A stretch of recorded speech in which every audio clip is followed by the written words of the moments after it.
Good day everyone. Today we're going to tackle about recreational resort and cuisines. So what is resort? Resort is a place people go for relaxation, vacation.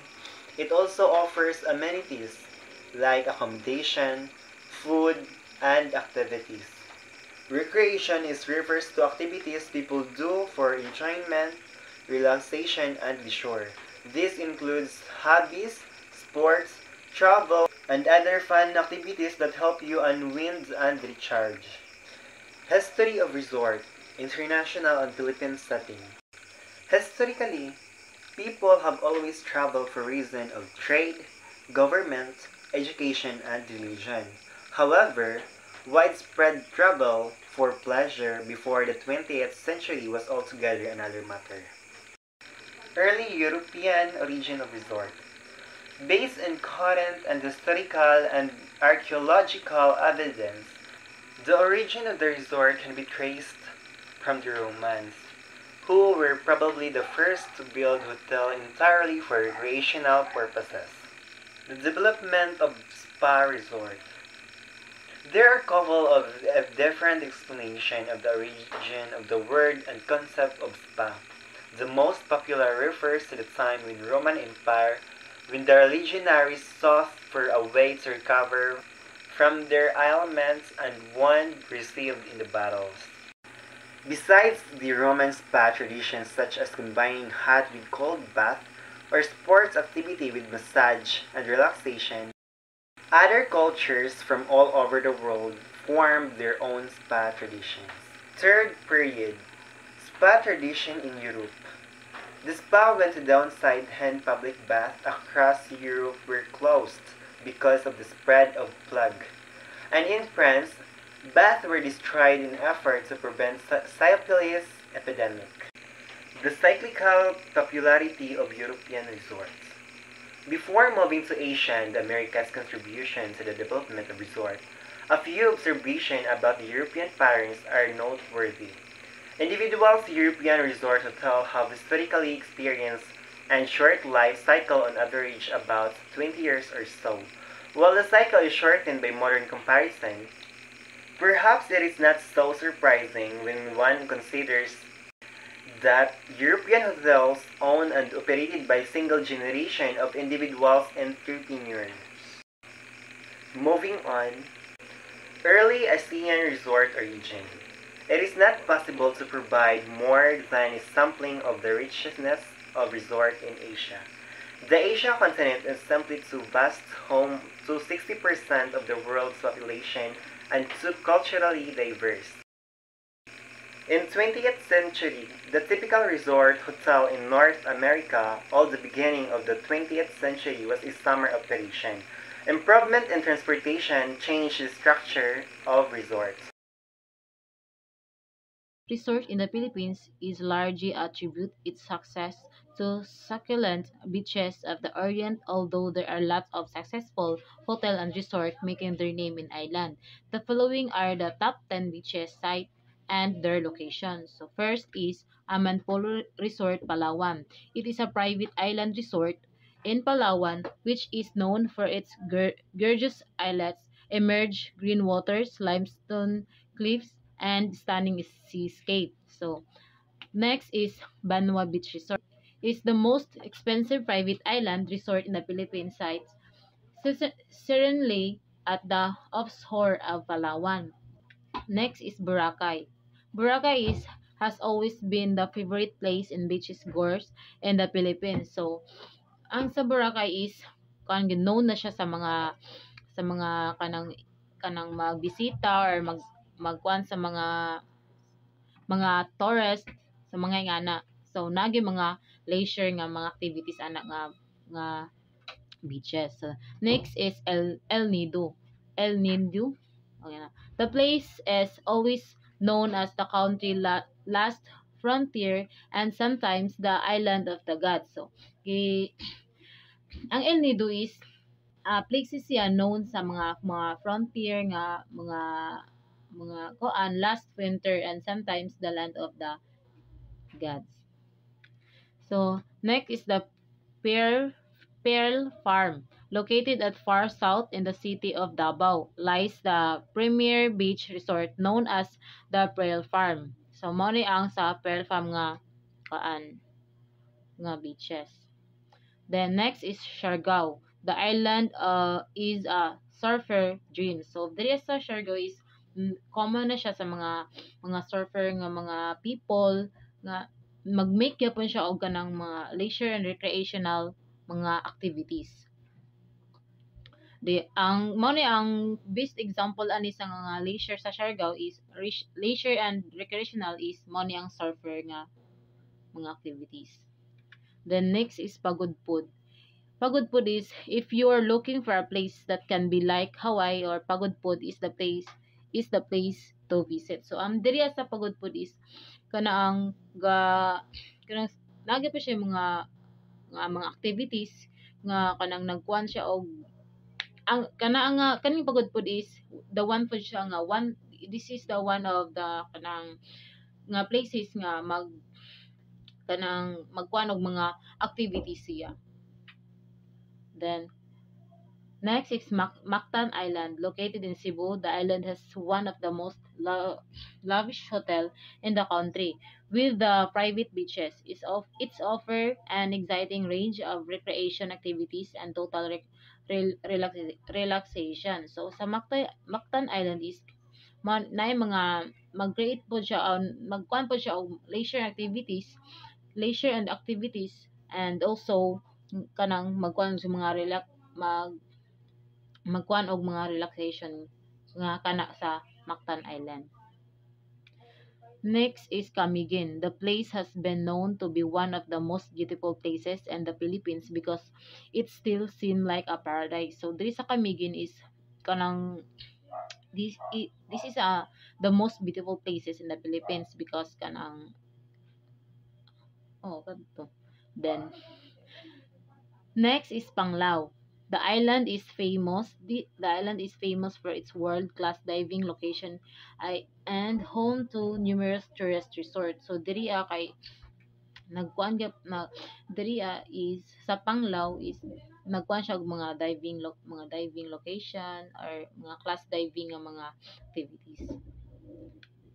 Then according to G 2010, resort can be classified in diverse types. So bi-seasonally siya nga kuan. So kana nga kuan is year-round, summer resort, winter resort. So by ang location niya kay sa urban resort, beaches, seaside resort, lake resort, mountain resort, island resort, desert resort, tropical rainforest resort, and farm related.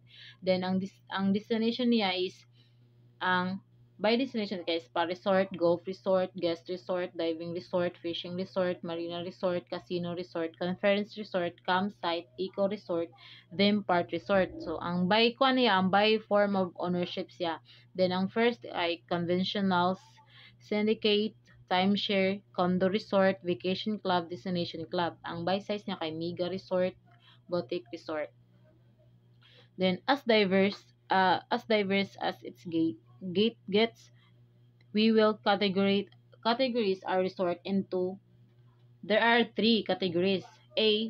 Proximity to primary market. B. Seating and primary amenities. And C. Mix of residential and lodging properties, and discussed by Mail 2012. Then, first, kay ang proximity to primary market. First, kay destination resort. These resort that are many miles away from their target market. Then, ang non-destination resort is, and the name implies, non-destination resort which can be easily reached upon when traveling. So, ang kuno ni sa destination resort kay kana ang mga nag-target lang sila og kuan kani ang people nga magkuan ana nga resort. Then ang sa non-destination resort kay resort is busy research. Kanang murag dali lang siya nga ma-reach nga kanang kay bali for example na kay sa Boracay mo na kay Brag or sa Siargao kay kanang daghan ba mag-travel ana nga destination or ana nga resort. Then next is Seating and primary amenities. First, ocean-based or beach resort. This resort really on sand and sunshine together with the various activities that could be done within the settings.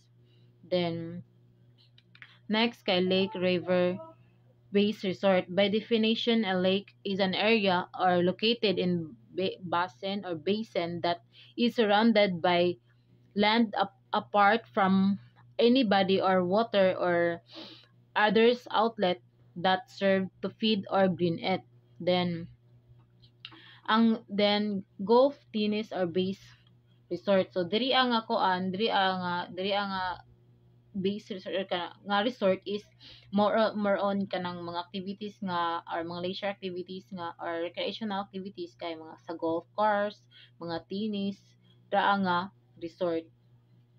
Then, next is mountain-based ski resort. A mountain resort is a place for holiday or vacation located in mountain areas. So, diri is nga mga resort is mga kuan lang siya sa mga holidays, places siya nga kanang magkuan na siya mga holiday or vacation nga mga vacation.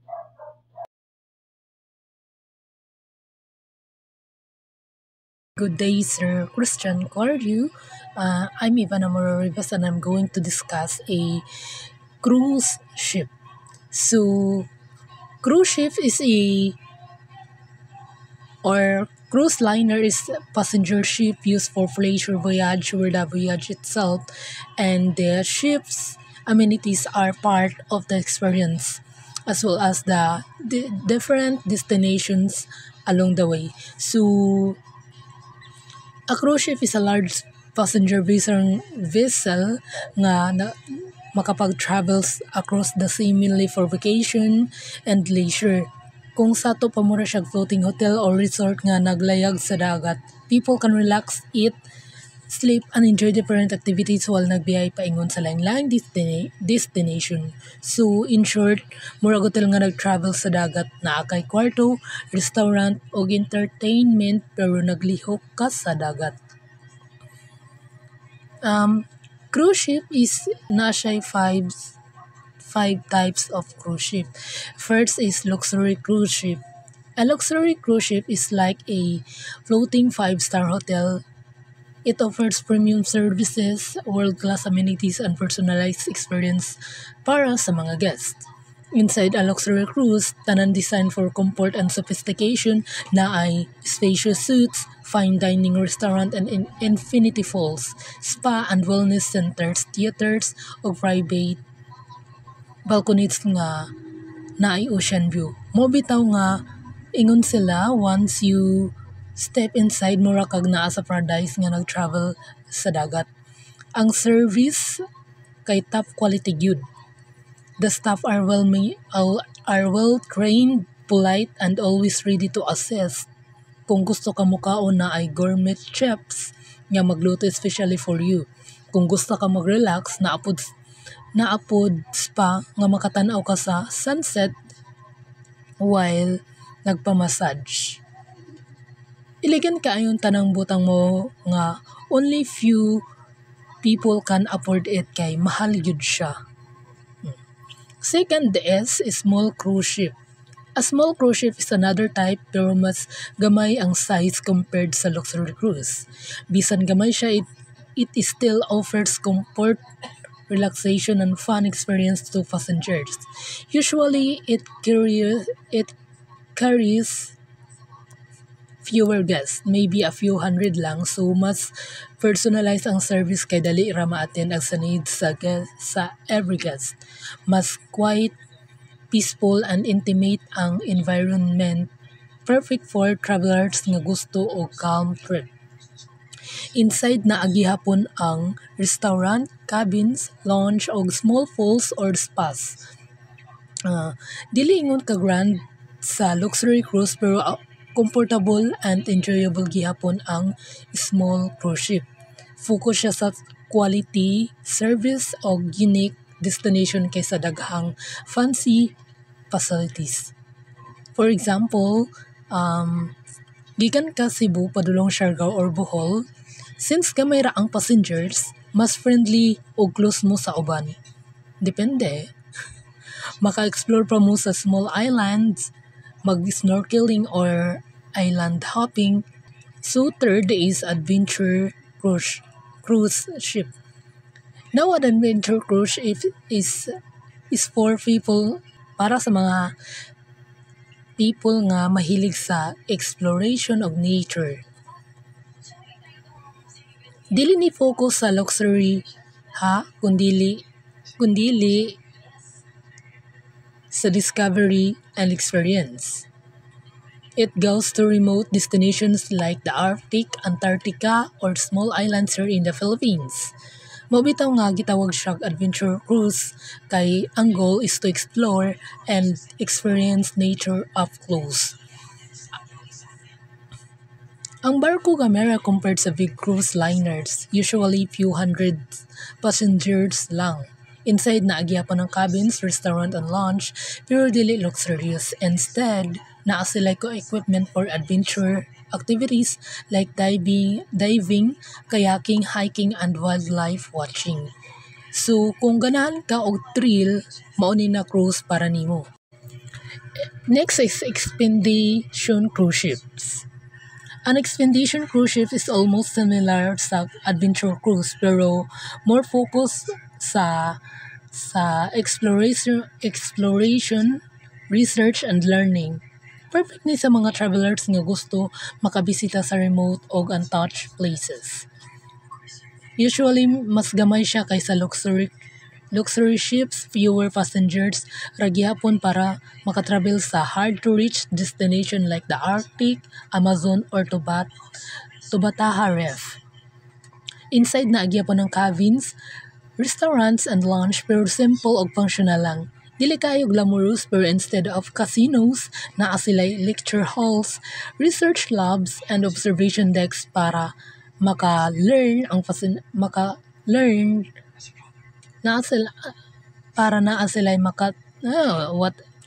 para makakaton ang passengers about wildlife, geography, or marine life. So example, from Cebu to Sulu Sea, along the way na ay marine biologist nga mag-explain sa coral reef o makakita pagyud kag dolphins or whales. Educational o adventurous at the same time. Next is a river cruise ship. A river cruise ship kay dili mo travel sa dagat. Pero sa mga rivers or inland waterways, mas gagmay og narrower ni siya kaysa ocean cruise ships para makasulod sa mga sapa o ilalom sa bridge. It travels through major rivers like the Nelly, Danube, or Mekong. Maubitaw nga gitawag siya river cruise kay along the river ang biyahe. Inside na agyapan ng cabins, restaurant, and lounge pero cozy o peaceful ang atmosphere. Passengers can enjoy the beautiful landscape and local sceneries while naglayag. For example, sa Pilipinas, ang Lubok River Cruise sa Bohol na ay floating restaurant nga maglibot-libot sa river while nagkaon og naminaw sa live music. Next is types of ferries in the Philippines. In the Philippines, you can choose from 4 different types of ferries. The distance you'll be going, the level of comfort you want, and whether you'll be traveling the vehicle will all influence your decision.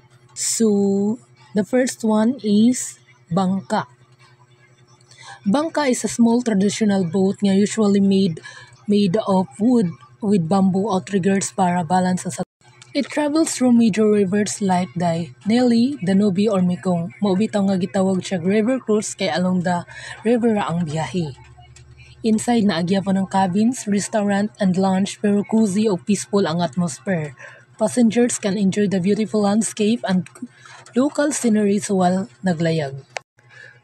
For example, sa Pilipinas, ang Lubok River Cruise sa Bohol na ay floating restaurant nga maglibot-libot sa river while nagkaon og naminaw sa live music.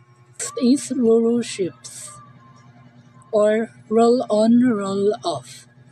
A Roro ship is a large ferry nga magdala og vehicles, cargo, and passengers.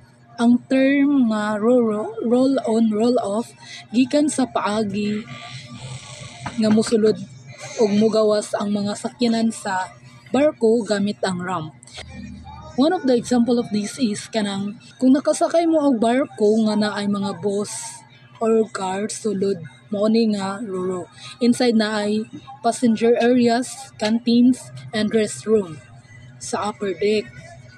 Ug sa lower deck naay parking area para sa mga vehicles. Dili siya luxurious pero practical and convenient para sa local traveler.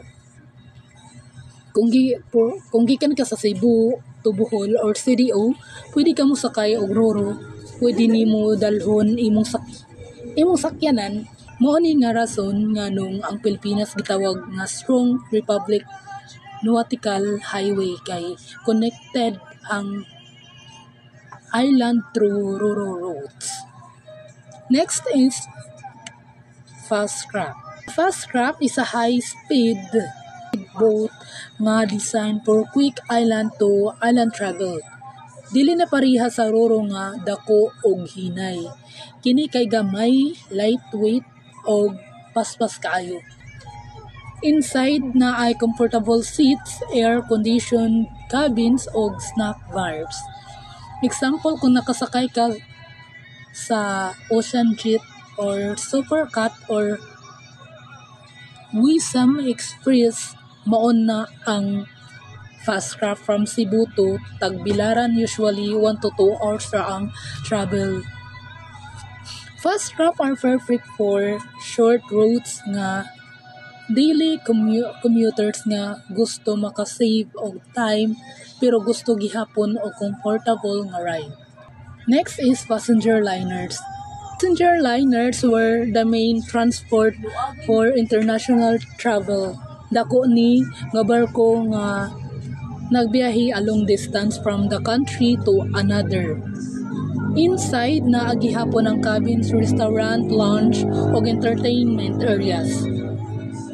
Sa modern passenger liners gigamit na pod og cruise ships. So, one of the example of this is ang Togo travel nga gikan Manila padulong Cebu or Davao. Mao na siya ang passenger liner.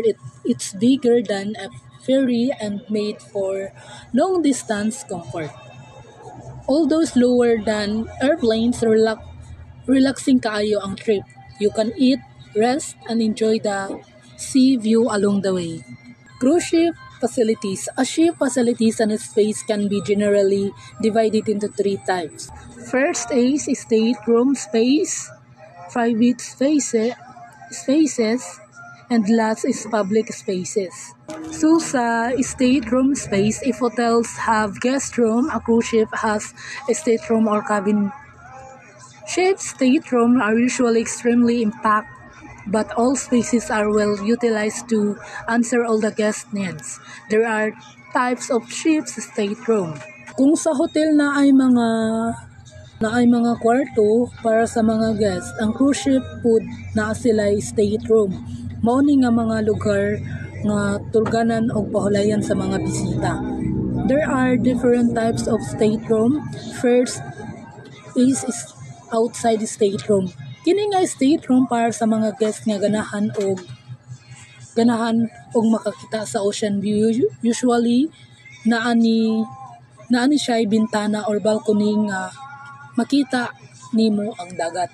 Then inside stateroom, kini nga kwarto mas barato kaysa outside stateroom kay wala ni siya windows. Example, kung gusto ka makatipid pero ganahan gyapon ka makasakay sa cruise, inside stateroom is good choice. Next is suites. Mao ni nga pinaka-expensive nga room sa ship. Murag VIP room ba? Mas dako, mas luxurious og naapay extra services. Example, mga celebrities o high-paying guests, usually diri sila nag-stay during the cruise. Second is private space. Private spaces are reserved for the ship's personnel. This includes the cruise cabins, cafeteria, gym and recreational facilities. The bridge were the vessel. Ang private spaces kini nga mga area para lang sa ships, personnel or crew, dili ni para sa passenger. So kung sa staff only area sa cruise ship pod naa. In short, private spaces are for the people working on the ship, not for the guests. Public space. Public space, these are areas indicated to the passengers' usage. Public space kini nga mga lugar para sa mga passengers. Mao ni ang makit-an nimo kung maglibot-libot ka sa cruise ship. Naa sila'y reception area, mao ni ang front desk kung asa ka mo inquire or mag check-in, check-out. Dining room, mao ni ang ilang restaurant area sa ship, diri magkaon ang guest.